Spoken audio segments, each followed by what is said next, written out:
So your quote is, you'll make sure that it is Canadian controlled. It's my duty to do that. It's your duty to do that. Is it your philosophical belief to do that? Wonderful. As you know, this whole issue was up before the, what's it called, the Wilson panel on competitiveness. And we actually filed a submission. And we said that we thought that Canadian control is essential for this industry. We have a converged industry, telecom and broadcasting are not two separate ones. It's one industry, etc. And we thought because of that and because broadcasting is so important to Canada, so in terms of nation building, in terms of reflecting Canada, in terms of promoting Canadian values, etc., that you should simplify it, but you couldn't give up Canadian control, foreign control. And so therefore, simplify and say 49% can be foreign, 51% has to be Canadian. That's very simple. Everybody understands it and runs with it. That was our position, and I don't think it has changed. What will happen? It's in the hand of the government. Indeed. Let's turn now to programming.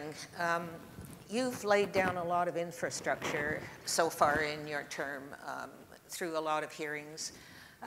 Now, finally, we're going to get to broadcast licenses, and that's where this group really is involved in how much access they will have to the Canadian airwaves, how much money will be spent on Canadian programs. You've talked about the group licensing. I gather that decision will come down at the same time as value for signal. Is that correct or not correct? It is one decision. It's a decision on group licensing. It's not a decision on value of signal, which has lots of things in it. It also has digital transition in it and other issues. So it'll all be issued as a big package. We were trying to say this is the framework for group licensing. And as you know, during the hearing, there were great submissions made to us that, first of all, we have to do something for Canadian drama and Canadian docs. Secondly, there was one that said you have to do something about the spending, the model of spending all your programming money in Hollywood, make profit on it, and then use that to subsidize Canadian programming. It's out of whack. It has now become so disproportionate that you're really spending all your money into, and you have to restrain that spending or put incentives in that doesn't happen. And one of the, as you know, the two things that were offered up was a sort of a one-to-one spending ratio was one, the other one having a Canadian program expenditure ratio. It puts that back in place, which we abolished in 1999, etc. Those are the issues before, and those are the issues we're going to deal with. Well, I guess those licenses are going to be the heart of how Canadian programming evolves. The 1999 decision has been very much criticized.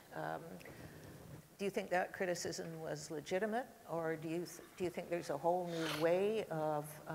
I think I said publicly during the hearing that was a mistake, as we realized with hindsight. At the point in time we made it, we thought it made sense. It doesn't make sense now. Obviously, you can't turn the clock back. So what else do we do? That's the question.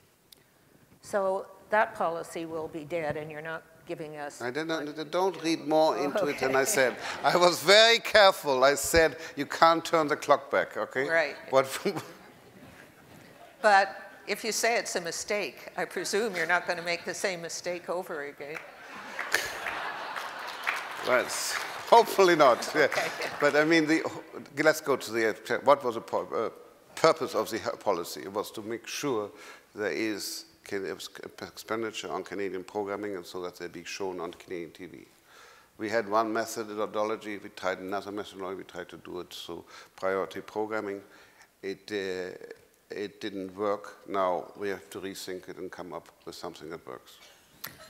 Do you think broadcasters are doing their share in, I guess, providing that ability for creative producers, for creative people to exhibit what they've produced? Broadcasters? Yeah, financially, the number of hours that's devoted to Canadian programs. Are you going to be looking at a better kind of atmosphere for Canadian producers in the license? Or is that Look, something? I'm not going to give you hints. Okay. I've told you what our objective is, yeah, and you have to wait till you see that. Okay, but philosophically, you must have.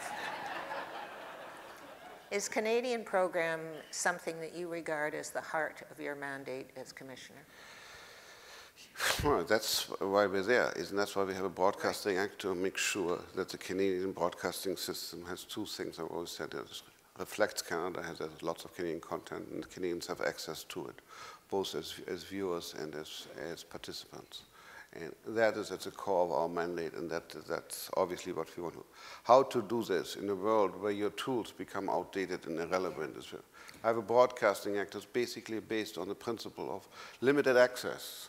Limited frequencies, you know, you can have only so many channels, and you control it all, either by giving people licenses or letting them on cable or in satellite. Both of those assumptions are no longer there. We've got practically unlimited shelf space if you take the internet, and we can't control it anymore. So from a structure of control, etc., we have to move to a structure of incentive, enabling, and it's not in our domain, but presumably on the government side in terms of subvention. Well, you've said that an ideal situation in regulating would be if market forces could do a lot of it, and then the regulator would be able to step in where necessary. Am I quoting you more or less accurately? Semi. Okay. Correct me. Well, if you've talked telecom, yes. In telecom, we see basically our role as stepping in where there's market failure and people don't get access. That's really what telecoms are. But in broadcasting, you have the objective, as I just mentioned, of Canadian content and access to the system by Canadians.